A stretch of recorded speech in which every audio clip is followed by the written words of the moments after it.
Welcome to Module 1 of Digital Forensics Essentials. We're going to talk about computer forensics fundamentals. And in this module, we're going to look at several areas. Number one, we're going to look at the fundamentals of computer forensics. We're going to look at the different types of cybercrimes.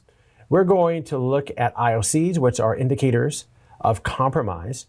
And then we're going to get an overview of the different types of digital evidence and rules of evidence. This is actually very important for the investigatory process. We're also going to understand forensic readiness and planning and business continuity and the roles and responsibilities of a forensic investigator and some of the legal compliance and legal issues in computer forensics. Let's get started. We're going to look, number one, at the fundamental concepts of computer forensics. So, what is computer forensics? It's a set of methodical procedures and techniques that do it. So we follow a specific method, a specific set of procedures using a specific set of techniques that help us to identify, gather, preserve, extract, interpret, document, and present evidence. And every one of these words, identification, the gathering, the preservation, the extraction, and the interpretation and documentation of digital forensics is really summing up what a lot of this class is about. Right? Where are we getting this? We're getting it from computer equipment. This is digital forensics, such that any discovered evidence is acceptable during a legal and or administrative proceeding. So all of this is like a quick summation of what this course is all about. Getting the evidence in such a way that it can be used to prosecute the perpetrator of the digital crime. So prosecuting the perpetrator is one of the end goals, but we have other objectives that lead to that and are somewhat outside that we need to discuss. And so these are the objectives of computer forensics. Number one, we want to identify, gather, and preserve the evidence of a cybercrime. We're going to talk about that preservation later on in the class and discover that preservation needs to be done in a proper way. We need to gather evidence of cybercrimes in a forensically sound manner. That's exactly what I'm talking about, using a method that is going to stand up to scrutiny in a court of law. And next is to estimate the potential impact of malicious activities on the victim and assess the intent of the perpetrator. It may be that you stopped, or the organization that you're working with actually stopped the crime before it was completed. And so you, as a forensic investigator, will need to be able to say, the intent of this crime was to do the following. Very important stuff to collect that information to make that assessment. Next, we minimize the tangible and intangible loss to the organization. We want to make sure that that organization doesn't end up losing a substantial amount of money, time, reputation damage, etc. And we're helping with that by pursuing the forensic process. We want to protect the organization from similar incidents in the future. And that is one reason why we collect IOCs. We'll talk about that when we get there. Next, we want to support the prosecution of the perpetrator of the incident. So we want them to go down into the slammer, or at least get a fine. We have a need for computer forensics. Let's talk about how that plays out. Number one, we want to ensure the overall integrity and continued existence of IT systems. They could actually all be taken out by a determined attacker if there are sufficient vulnerabilities. We want to make sure the network infrastructure is working, up, available. Number two, we want to extract, process, and interpret factual evidence. And that point there, factual, is extremely important. And also the word proves. We want to prove the attacker's action in court. You may be called upon to testify. We also want to efficiently track down the perpetrators from different parts of the world. I don't care if they're on the other side of the globe. We want to find them and track them down. Number 4, we want to protect the organization's financial resources and valuable time, because attacks can be extremely expensive for an organization. So we do have a strong need for forensics. So when do you use computer forensics? So let's say I'm an organization, I'm a medium-sized business, and when am I going to engage my forensics team? Well, number 1, to prepare for an incident. And let's just stop here and talk about what an incident is. An incident is an occurrence in your organization that can have potential consequences that would cause a service to become unavailable. So for instance, if a virus attacked a local host on a computer, that host now becomes infected and data becomes unavailable, and incidents can be a lot smaller and a lot greater than that. So it's something bad that's occurring in the organization. So we prepare for those. How? By securing and strengthening defense mechanisms, as well as closing loopholes in security. So we want to make sure that we strengthen the security posture of the organization. We can do that with forensics. We want to identify actions that are needed for incident response. So the forensics team, having investigated many types of incidents, can inform the IH&R team, the incident handling and response team, what they can do, what they can be ready to face with specific types of incidents. Next, we want to act against copyright and intellectual property theft and misuse. We can actually discover whether that's happening, whether it could be happening, and stop it before it happens, or discover it while it's happening. Estimate and minimize the damage to resources in the organization, and then set a security perimeter, and formulate security norms for forensic readiness. So what are we talking about setting security parameters? So what we do is we say that this is how security needs to be conducted in order for there to be a security posture that the organization has decided that they want to maintain. And that helps to make sure that at every point we have forensic readiness maintained. And we're going to talk more about this as we get deeper into the course. The term forensic readiness has a lot of loaded content, but we're going to talk about that in detail as we get deeper into the course. Types of cybercrimes. There are a couple of major categories for cybercrimes, but what is a cybercrime? A cybercrime is going to be any illegal act involving a computer device, network, systems, or applications that are running. Any of the binaries associated with it. Any illegal act is a cybercrime. Category number 1 is an internal/insider attack. This is where we have an employee, a disgruntled employee, where we have a contractor, where we have somebody who is tightly associated with the organization who does an attack on that organization or the organization's systems. It could be a former employee, a business partner, a contractor, somebody that's on the inside knowledge, inside access, attacks the organization. The next type of attack can be an external attack. And this is when somebody who's not associated with the organization, who comes in from the outside of the organization, tries to gain unauthorized access to systems. And what they're going to do is find loopholes, vulnerabilities, use social engineering techniques to infiltrate the network and cause damage. What types of cybercrimes are there? Well, number 1, there is espionage. This is when there is spying occurring, meaning that one entity is gathering information that they should not have about another entity.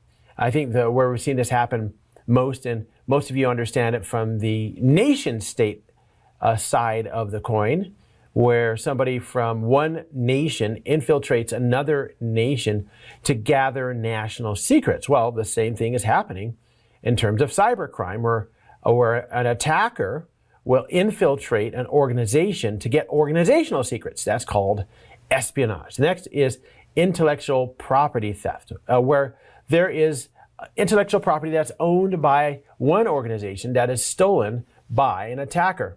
Another one is data manipulation, where data will be either added, changed, or removed from that organization in an illegal manner. The next one we have is a Trojan horse attack. A Trojan horse attack is when there's a piece of software that actually looks like one type of software, when in actuality, it is malware. And it's made to look like that, so the employee or the person who is using this software doesn't even know that it's malware.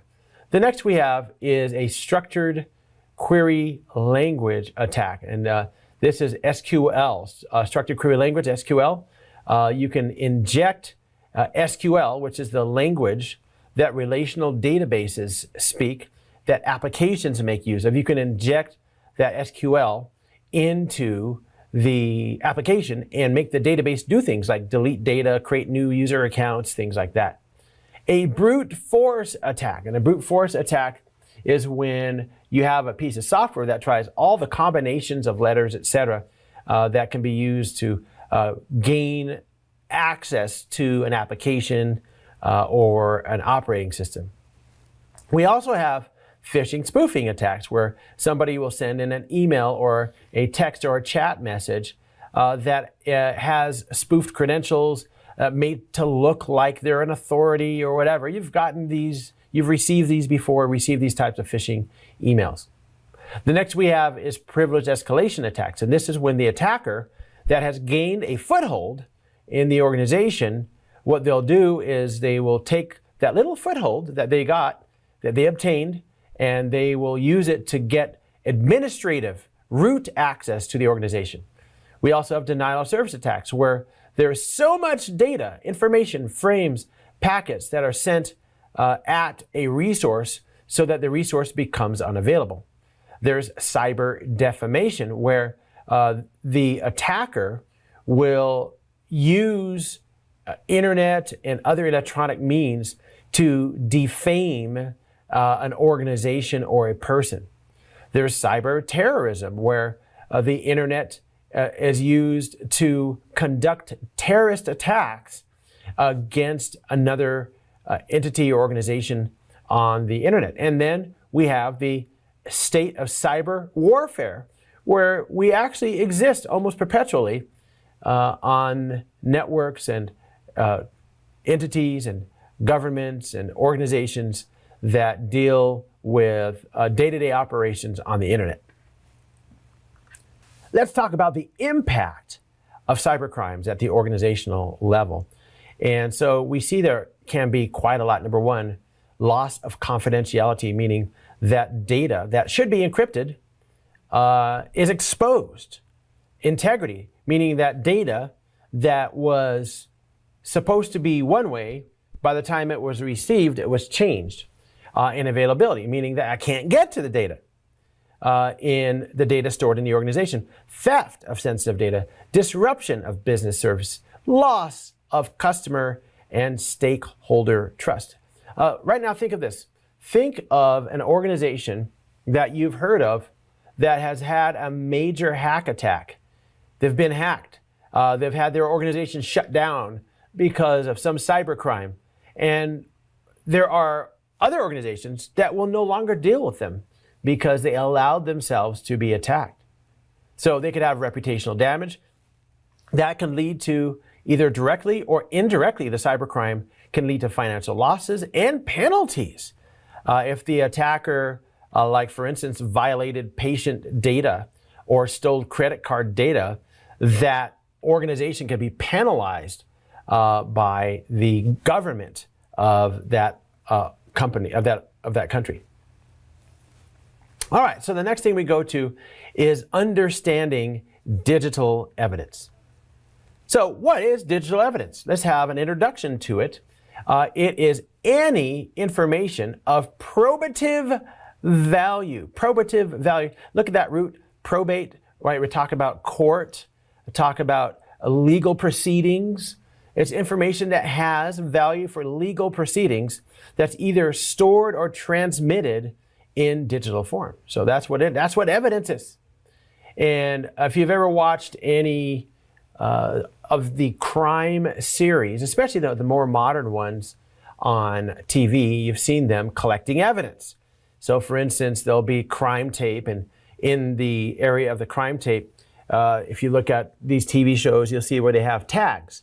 So like for instance, there might be a 9mm shell from a shooting of some sort, and there'll be a little tag with a number right by it, and then there'll be let's say a wallet, right? Because a wallet fell out of somebody's pocket, and there'll be another tag by that. So they tag, they call it bagging and tagging. And before they bag it, what they're going to do is they are going to take photographs, measure distances, and find out everything that happens. The reason they're doing this is because what the lawyers can do as they argue this in court is they can exactly duplicate the crime scene if they need to, because they have all the measurements, they have all the evidence, they have the location of where everything was found, and that makes it much easier for them to prosecute the crime. That's what we're doing with digital forensics. We're making it so that a prosecutor can reproduce the exact scene of the crime, whether it took place on a hard drive or an entire network. It can be reproduced and used to prosecute the attacker. Right? The next thing we look at is digital evidence is circumstantial and fragile in nature, which makes it difficult for a forensic investigator to trace activity. So it takes a lot of work. It takes a lot of tools. It takes a lot of techniques to make sure you can gather this fragile evidence. We'll be talking about that through the entire class. All right, according to Locard's exchange principle, so Locard's exchange, here it is. Anyone or anything entering a crime scene takes something of the scene with them and leaves something of themselves behind when they leave. And that's Locard's principle. So we know that if a criminal, let's go back to one of these crime shows like Law and Order, a criminal walks into a room, and as they walk into the room, there's a rough surface that they rub up against and they didn't notice.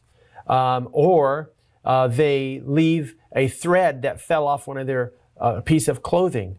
Or they leave a hair drops out of their scalp, or whatever. There's something left there.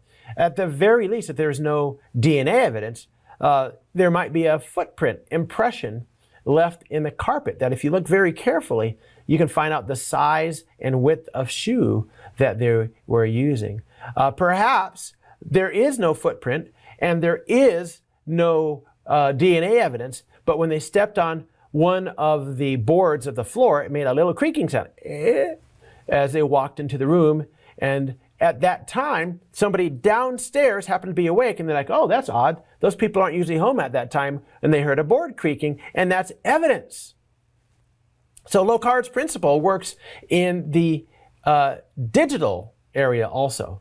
And so if somebody does a little bit of a scan of the network, we can find that information recorded in a log somewhere 3 weeks ago. And so we say, oh, wait a minute, I could see where this crime started. And we can say 3 weeks ago, there was a probe of these ports of this computer system. And this is typical of this type of attack. And we can trace it back. We're looking at those little footprints, that little board creaking in the room. But instead, we're doing it digitally and watching the tracks of the attacker or the attackers as they leave evidence in our computer systems. So there are major types of digital evidence, and one of them is volatile data. So this is data that goes away very quickly, specifically as soon as the power is turned off. So let's say you have a laptop or a desktop computer. If you turn off the power on that, well, not only will you stop watching this class, so don't do that right now, but you will lose all of that volatile evidence. That's going to be, examples will include any logged on users that are on a system right now. Lose them when you close it. Any open files, network information, processes that are running, process to port mappings, process to memory, clipboard contents, service driver information, command history, stuff stored in RAM, stuff stored in video RAM, anything that's stored that when you turn off the power, it goes away. That's volatile. The next one we have is non-volatile data. This is permanently stored. This is going to be like in a memory card, hidden files, swap space, slack space, index.dat, files, unallocated clusters, anything you find on a hard drive. On the hard disk itself, in hidden partitions and registry settings and logs, and those are all non-volatile. Turn off the power, it's still there. Turn on the power, it's still there. Now, another enemy of both volatile data and non-volatile data, they both have a common enemy, and that is time. That's time. So right now, let's say that on my computer system, and we'll look at this when we talk about hard disks and how that all works, but right now, if I were to delete a file, I delete a file on my computer system, guess what happens? The file is still there. It could be a 10 gigabyte file that I delete. The file is still there because all I'm doing is I'm removing the pointers that say, hey, the file begins here and the file ends here. And I'm marking that section of my hard drive or whatever storage I'm using as free space. So right now, as a forensic investigator, if I deleted the file and then a minute later, I went into that drive system, I could completely undelete the entire file. But with time, as I visit web pages, because I download those web pages, as I use applications, as I store data, over time that file is going to be more and more overwritten. And even if the computer is turned on, even if it's turned on, over time, that volatile data is also going to be overwritten, evaporate, etc. So the enemy of volatile and non-volatile data is time. But it's very important to know the difference between the two of these. So some of the roles of digital evidence, and this is there are examples of cases where digital evidence might assist with the forensic investigator with the prosecution of the potential or even the defense of the suspect. So what are some of the roles? Identity theft. So let's say that there is somebody who had their credit card data or PII stolen, and there's a case that's being prosecuted for the person who purportedly did the crime.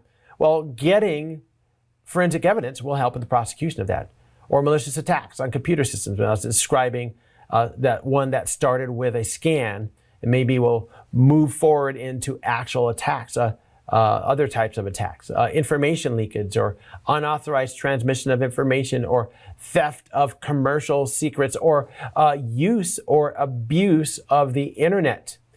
I remember as a director of IT for a company, my help desk employees came to me and they said, you really need to look at one of these employees because he is strange and he's doing really horrible things on the internet. And back in those days, there wasn't a policy that we had for being on the internet or whatever. But when I investigated this employee, I found out that he was looking at images of torture, not even to describe it in this class, but that was an abuse of the internet. And it also proved a lot about that person, and we ended up firing him. But using investigatory processes, I was able to discover that after it was reported by his fellow employees.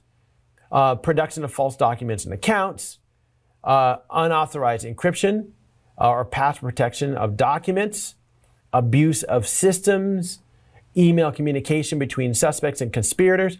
We can track all of this through forensic processes.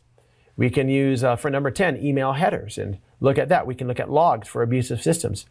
We can look at encryption processes used over time and even use logs for that. There are all kinds of methods to use digital evidence to either prosecute or defend a suspect based on these types of activities. Right, where are we going to get this digital evidence? What are some of the sources of potential evidence? Number one, files that users create, address books, databases, images, etc., documents. You know, you're a user, I'm a user, we create these files all the time. User protected files. If they're compressed, people relatively kind of rarely do that. Misnamed files, but if there's an attacker, they can misname the file on purpose to try to mislead investigators. Files that are encrypted. Why are they encrypted? Well, we don't want anybody to see what's there. Or password protected files, or hidden, or stenographically encoded files. Like, for instance, you may have a message that you encode onto a JPEG file, and it looks like a regular picture, but really it has information that the attacker is trying to sneak out of the organization.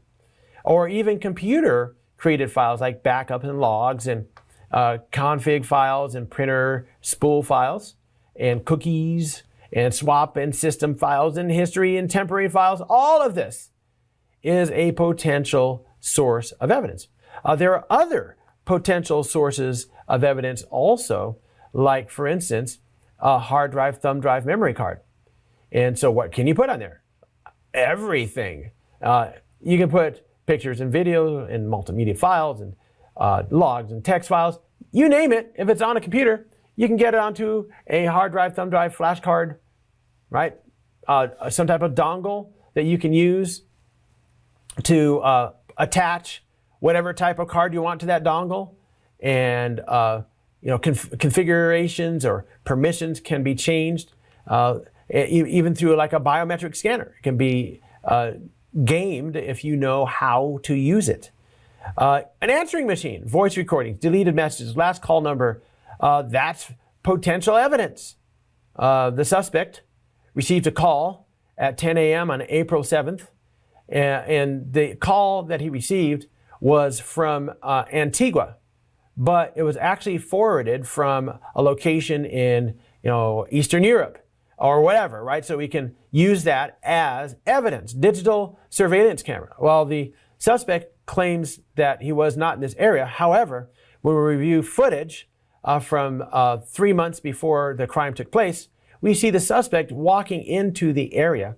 And we also can observe something else, right? We can look at it. We have sound or camera or images or whatever, right? Random access volatile memory. So we take the laptop or the desktop and we take a snapshot of what's actually happening in memory right now. And then we can see what specific processes, what specific binaries, what specific data was loaded into memory registers. But there's also other types of evidence. Like, for instance, a handheld device that can have anything from address book information. Like in my address book on my phone, I probably have close to probably over 1,000 contacts in there. And if it was to be confiscated and examined forensically, maybe there is a contact, if I were a criminal, with somebody that I do business with, right? The calendars, documents, email, all of that is on a handheld device. A phone is every bit as powerful, and in many cases more powerful than some of the desktops and laptops that we have. And a phone, a handheld device, can store terabytes of information. And then we have LAN, and NICs, the network interface card of a computer that's plugged into a network, where we get the MAC address.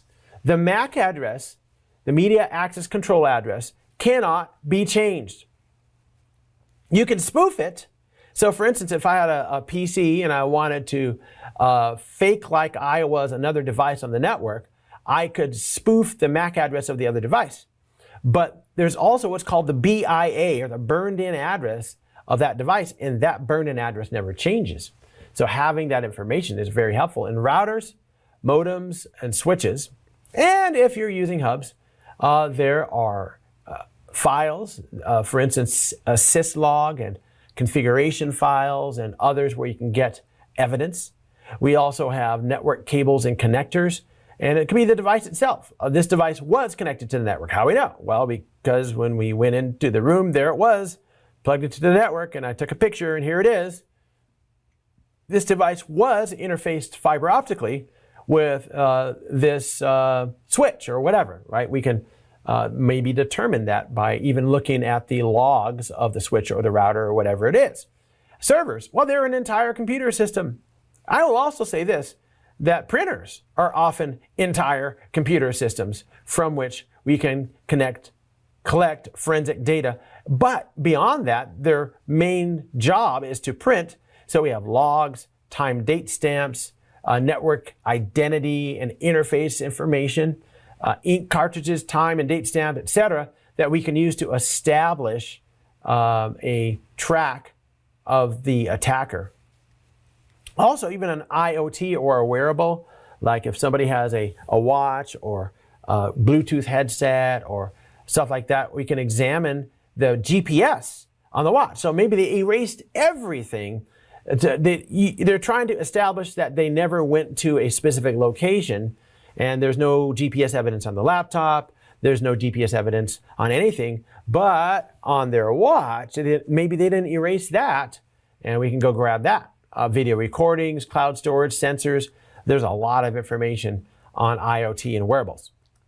There's also information in removable storage devices, CD, DVD, Blu-rays. Maybe the perpetrator recorded files that they needed to sneak out of the organization onto DVDs and maybe put a label on it that says it's some movie, right? It is a Terminator movie set or whatever. Scanner, somebody scanned something. We can go grab evidence from the scanner, or telephones, phone numbers, caller identification, appointment information, email pages. There can be a lot through the names and information we find with those. Copiers, documents, user logs, date timestamp, credit card skimmers. So maybe that is one of the crimes that the potential perpetrator did, and so we can find information through the skimmer, or digital watches. This is, again, wearables. We're talking about that. Maybe there are even notes or books, or I'm sorry, their address book in there. Fax machines. Yes, we still use fax machines, and again, they keep logs, and there's the film cartridge where we can look and see what happened.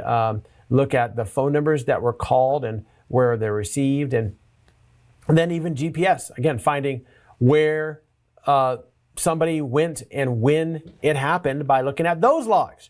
So many different sources of evidence, and I will put forth to you that there are even more places and that are related to this that you can find even more digital evidence. All right, let's talk about some rules of evidence. So there are 5 basic rules that we need to make sure that all evidence collected is admissible in a court of law. Number 1, it is understandable, clear and understandable to the judge. So you imagine a judge on a bench with the black robe, looking through some paperwork and saying, what is this? I have no idea what this is. You can't explain this to me. What is it? It's not understandable. It might be thrown out. It needs to be admissible. It has to be related to the fact being proved. It needs to be authentic, real, and appropriately related to the incident. It needs to be reliable. In other words, there is no doubt about the authenticity or the veracity of the evidence, and it needs to be complete, proving the attacker's action or proving the attacker's innocence. So if any one of these rules of evidence fails, then the evidence can be thrown out, and the entire case can be thrown out. And this has happened many times in the past.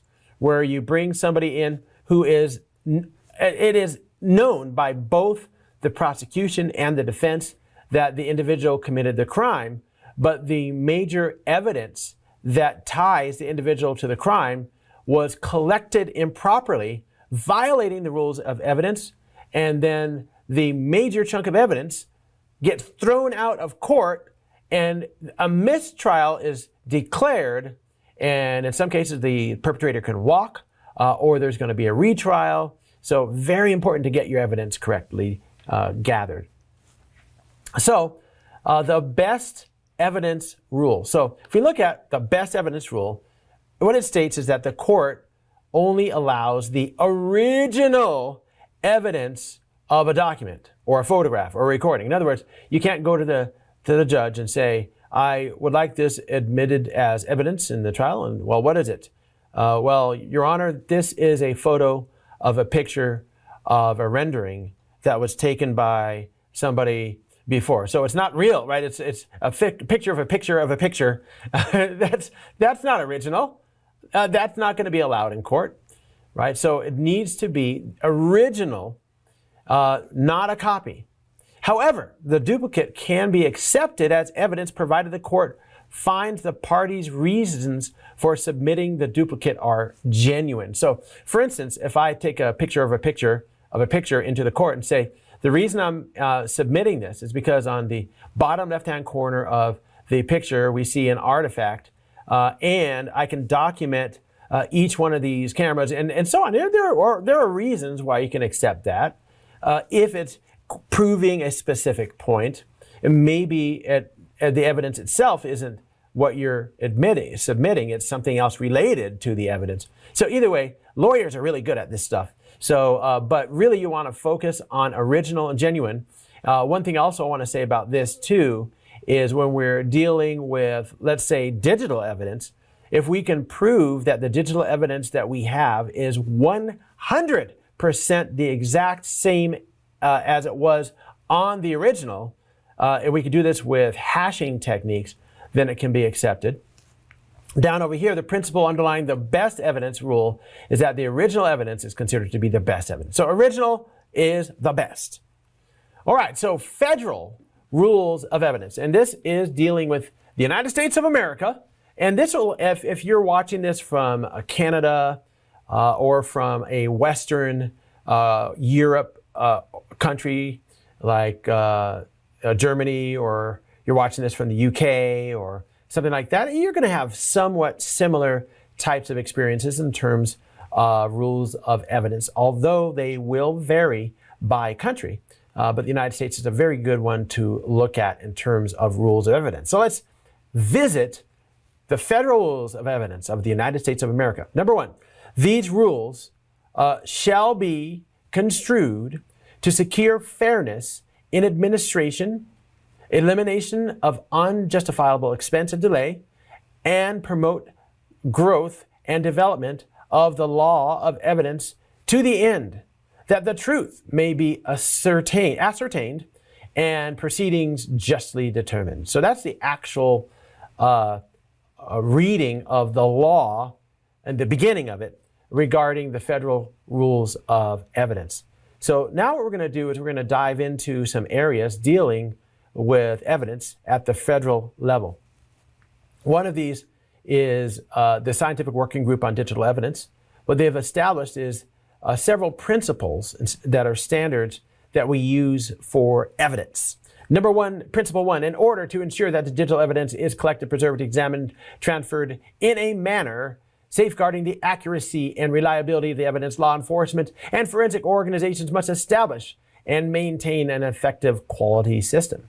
And so what's going to happen is, let's say I have an organization, XYZ Corp, and I have a forensic group.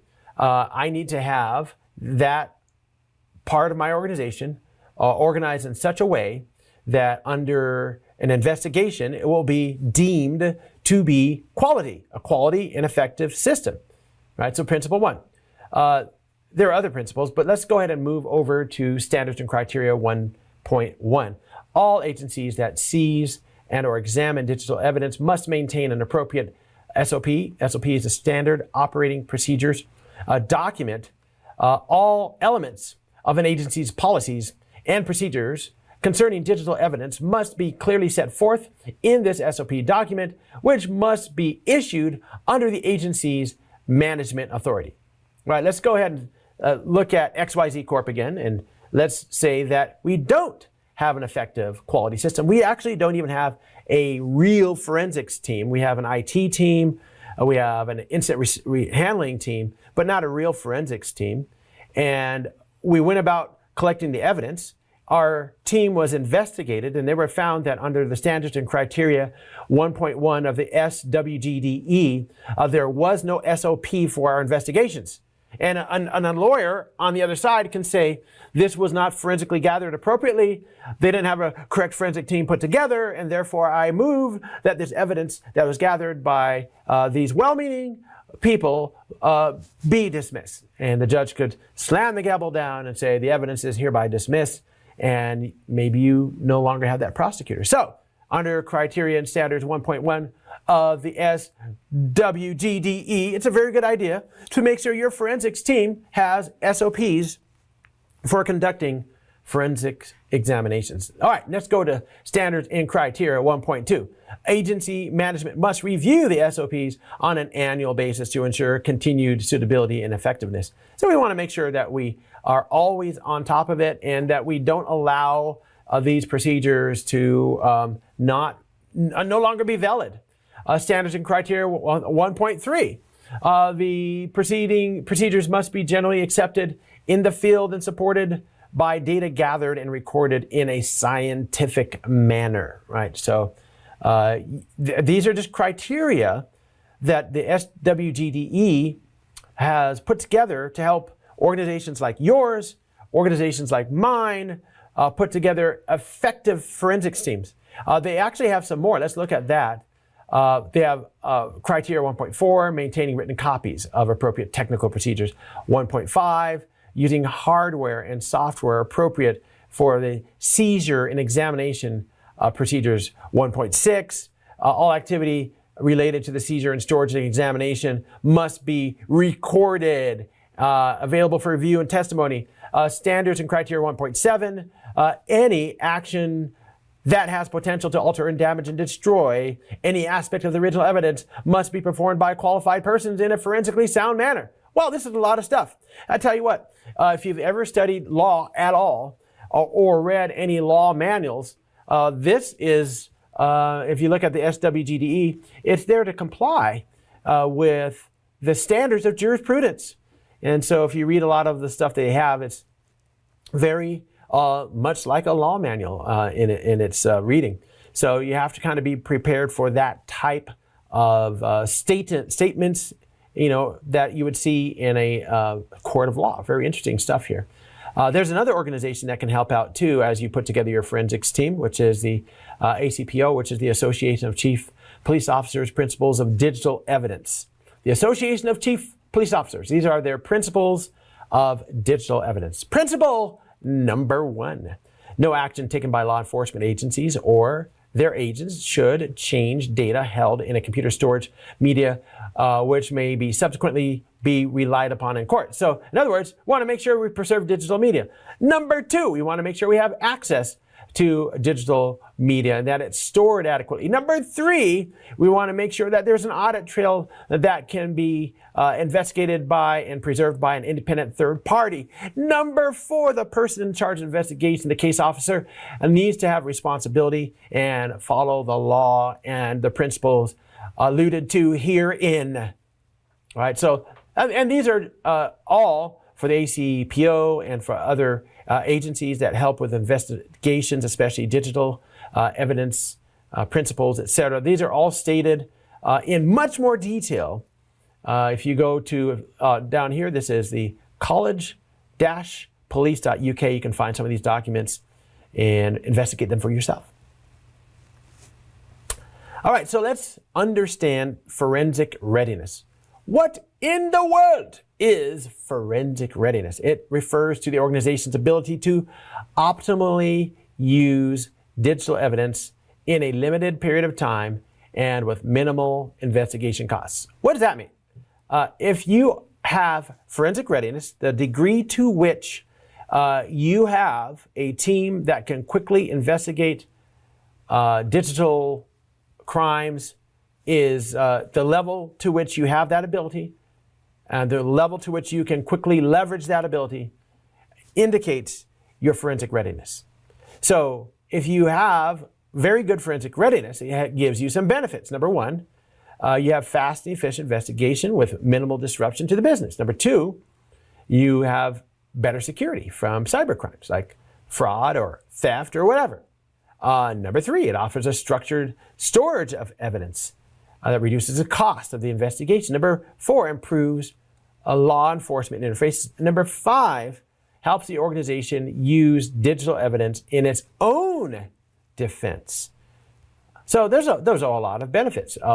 Basically, it helps to make sure that since you have good efficiency in your forensic techniques and your forensic SOPs and your forensics team, it saves your organization money, and it helps the forensic investigations that you launch to be better in a court of law, more admissible, etc. So forensic readiness as a business, you want to have it available because it helps with business continuity.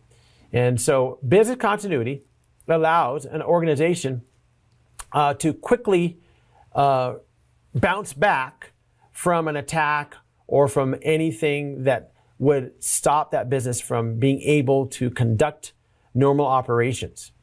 So with forensic readiness in terms of business continuity, easily identify the impacted components and replace them so you can keep on rolling as a business. So the forensic readiness allows the business to quickly determine incidents, collect legally sound evidence, analyze it, minimize the required resources, recover from damage, gather evidence to claim insurance, legally prosecute the perpetrators, claim damages. So if you have a high degree of forensic readiness, we see like a trend here. Number one, your investigation is going to be quick, right? So in other words, if you have a high degree of forensic readiness versus an organization, maybe organization A, high degree of forensic readiness, organization B, very low degree of forensic readiness, both of them get a ransomware attack. Organization A isolates the binaries, shuts off the attack, stops it from happening, does the investigation, done in 3 days, recovered, back up and running. Organization 3, after a week, is still considering whether they want to pay the fee, right? They don't have a good degree of forensic readiness for the same exact attack. Lack of forensic readiness, therefore, can result in loss of clients. Why? Because your organizational reputation is damaged because, it took you 2 weeks, 3 weeks to recover from that ransomware attack. Whereas company A, they're 3 days, and in fact, no one would have even known that they had a ransomware attack unless they reported it, and they reported it 2 weeks later, and that's how we know. But you're still working with it. There was an organization, and I was doing training for another organization, and this organization locally that is actually a pretty large organization. I'm not even going to tell you what field they're in, but they sent people to be trained in one of my classes, and it was a night class for their system administrators and engineers, and I only got to teach 2 days of that class because they all left my class claiming that I was a boring instructor. And I'm just kidding, that's not why they left the class. The reason that they left the class was because they actually had an intrusion of a malware by a threat actor, and this intrusion of malware was so difficult to eradicate, to contain, that they had to bring in other professional third parties, and they worked for months to eradicate this malware. So if they had had a very strong forensic readiness, IH&R, etc., then they may have been able to anticipate and eliminate it sooner. But instead, it took them probably 5 or 6 months before the business and all the related functional groups of that business were up and running and clean and fine. Wow. Fortunately, no one knew about it. I just told you, but I didn't tell you who they were. I don't want to damage their reputation. It was many years ago that happened. And these days, right now, you can probably think of organizations that have poor reputations because they did not handle attacks very well. Downtime, deletion, theft of data, inability to collect legally sound evidence because the attacker has ruined it, or because your forensic process has ruined the evidence. All of that is lack of forensic readiness. So you need to plan to have good forensic readiness. How do you plan for good forensic readiness? It's really, for forensic readiness planning, it's a set of processes that we're going to follow, and we're going to use this to achieve forensic readiness. Number one, we want to identify the potential evidence that are required for the incidents. So I also want to perhaps say this too, that one way to make it so that your forensics teams are in the highest state of forensic readiness is drills. And we're going to talk about this a lot more throughout this course. But your team needs to be constantly drilling and ready to go. If you look at some of, this is almost like a first responder. This is a first responder role to be in forensics. And so if you have a first responder, let's say that you have a team that puts out fires. They work in a fire station, they have a fire truck. That's what they do periodically. They drill. All right, this is a drill. There's a fire on a 4-story building, and maybe you go out. If you've seen those places, usually at the edge of a city or outside the city, or sometimes even in the middle, but they have a multi-story area where especially people who are coming in to be new firefighters and also even veterans can practice dragging those super heavy hoses as a team up the stairs, standing that water pressure, making sure they understand the different types of fires and the different fire situations. They're drilling this all the time. So when they arrive on the scene and of a real fire, and they use these practiced eyes, and they can look around and make assessments immediately and professionally get this fire put out in a way as quick as possible. That's just one type of first responder. If you look at what happens in the military, you have your fire teams and other types of teams that drill all kinds of activities over and over and over and over and over again. If you look at MMA, right, that's a sport. Or if you look at basketball, what are they doing when they're not in a tournament or playing a game? Drilling over and over and over and over and over again. So if you go into the basketball court and at the corner of an eye, the basketball player sees somebody do something that they've seen them do 150 times, they know that they're not actually going for the shot. They're bouncing it off the backboard, and I'm going to go in for the slam, right? How do I know that? Well, because we've done it 150 times in a drill. The same way that we drill for ransomware, the same way we drill for worms, the same way we drill for a physical intrusion into the organization, the same way we drill for collecting evidence from a network scan. We do it over and over and over again. And then by the time an actual incident occurs, the team has been there so many times that they don't have to think about what to do next. So we'll talk about that a little bit more as we get deeper into the class. But if you have drilled it many different times of the different types of attacks that you can get, we want to identify that evidence very quickly, understand it, what it is right away. Where did it come from? Well, if we've drilled that over and over again, we actually have an idea of where how to secure sources of evidence and find out where it came from. Like, for instance, if it's an intrusion through a firewall or whatever. Determine the policy that determines the pathway to legally extract the electronic evidence with minimal disruption. So legally, what do I need to do to secure this evidence?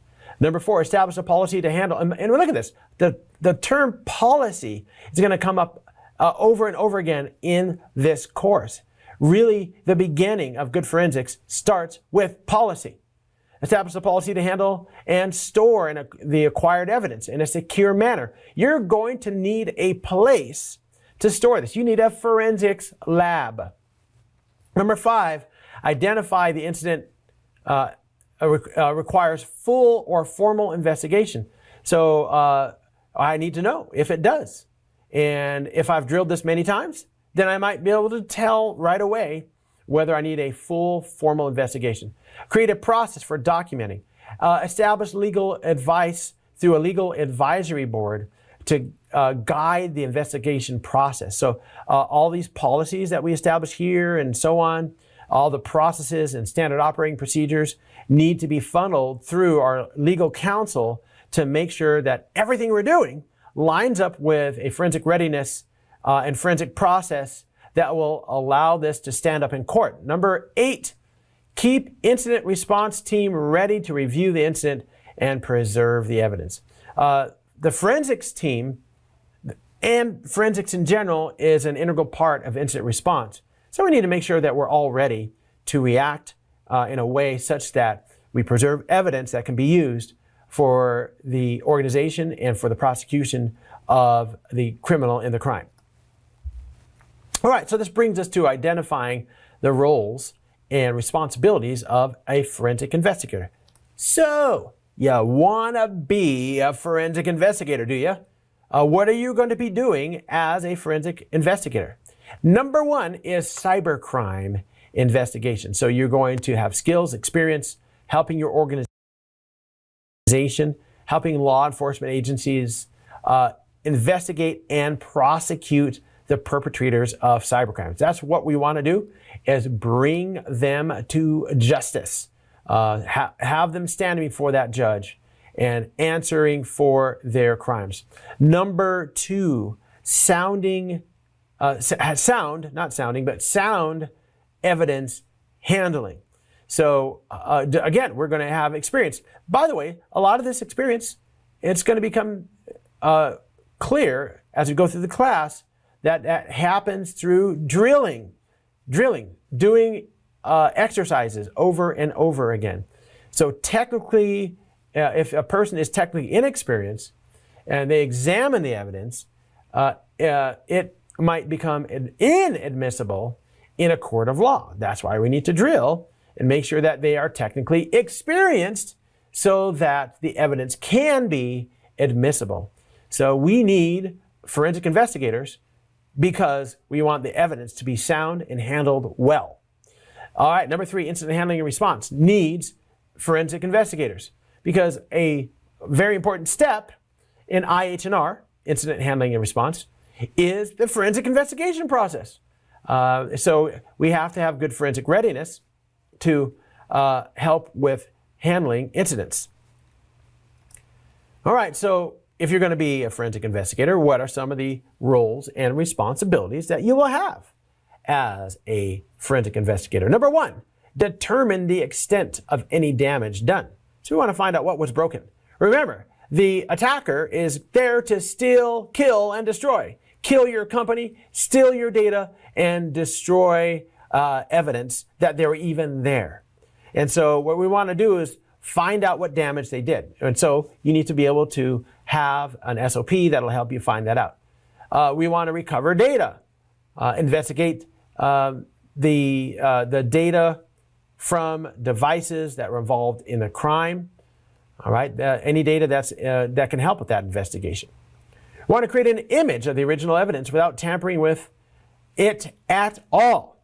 We want that evidence, the original evidence, to have complete integrity so that the image and the original are 100% exactly the same. We want to be able to guide officials through carrying out the investigation. So if there are other agencies involved, etc., you want to make sure that you have the guidance for that, analyzing the evidence, preparing the report, updating the organization about various attack methods, data recovery techniques, and maintaining a record of them. So there might be a new technique that can be used or let's say a technique that can be used for a new piece of equipment or application. We document that and be ready for it next time we need to use the technique. Addressing the issue in a court of law and attempting to win the case by testifying in court. So you may be called upon as a forensic investigator to testify in a case. It may not be one that you are even investigating. You just might be an expert witness that is needed to testify. Normally, though, when you testify in court, it's going to be for cases that your organization is investigating. So what makes a good forensic investigator? Well, we have interviewing skills. So we need to gather evidence. And one of the first things that we'll do is talk to the people that are involved as victims of the crime, right? So we need to ask them what's going on, right? So when did you first notice that there was a problem? Well, my computer screen started making really weird images and stuff. Can you describe to me what you saw on the computer screen at the time? And how long after you stuck the flash drive into the USB port, the flash drive that you found in the parking lot, how long after you plugged it in did you see this activity on the computer screen? And, you know, sometimes as a forensic investigator, you need to actually talk to the victim of the crime in a way such that they won't feel condemned, because if somebody did pick up a flash drive in a parking lot and opened it up because they thought it was brand new and stuck it into a USB and caused all kinds of trouble on the network, they might actually feel very, very embarrassed and chagrined that they would fall prey to an attack like that. But you need to make sure that you gather the best evidence and get a good deposition from them so that you can use that for your investigation. All right. So, you know, we're not condemning them for what they did. We're not, that's not our role. Our role is just to get evidence, right? It might be their manager or human resources role to condemn them for what they did, but not us as a forensic investigator. So we're not going to say, all right, so you saw stuff popping up on your screen? Yeah, so when you plugged in that flash drive, why did you do such a stupid thing? That's not a question we ask them, right? We just get evidence, we get data, we collect that from the victim, from the witnesses, from suspects, and also you need to have some writing skills to be able to make a good report that is understandable to people who need access to that information. Strong analytical skills. We need to hunt down what happened, find the evidence, link it to the suspect. And then good, excellent communication skills so that you can explain what you found to an audience. Also, you need to keep updated about new methods and forensic technology and well-versed in multiple computer platforms. You're going to be investigating every computer platform in your organization. If you're an independent forensic investigator, then you'll be investigating platforms of all types. Also, you should have knowledge of hardware, knowledge of software, knowledge of the internet and how it works, and how switches and routers and infrastructure networks function. And you'll need to develop and maintain computing and network, and you need to hobnob with your field. You have other investigators, professionals, and you need to know the laws that are relevant to the case that you're working on. All right, so the last section that we're going to be looking at is understanding some of the legal compliance in forensic investigations. And so there's legal compliance you need to think about when you're doing a computer forensic investigation. We want to make sure that's admissible, and we have regulations, we have standards that play a part in this analysis. So these are some laws that you want to be aware of, and we are not going to go through what each of these laws are all about. I think you're probably familiar with HIPAA for health insurance and PCI DSS for credit cards and SOX for if you're on a board of a corporation and accounting, et cetera. So there's a lot of them here. So GLBA, which is Graham-Leach-Bailey Act, the Federal Information Security Modernization Act of 2014, or FISMA, the Health Insurance Portability and Accountability Act of 1996, or HIPAA, the Payment Card Industry Data Security Standard, or PCI DSS, the Electronic Communications Privacy Act, GDPR, which is out of Europe, the Data Protection Act of 2018 also, Sarbanes-Oxley, or SOX, of 2002. Yeah, each one of these has a lot of information.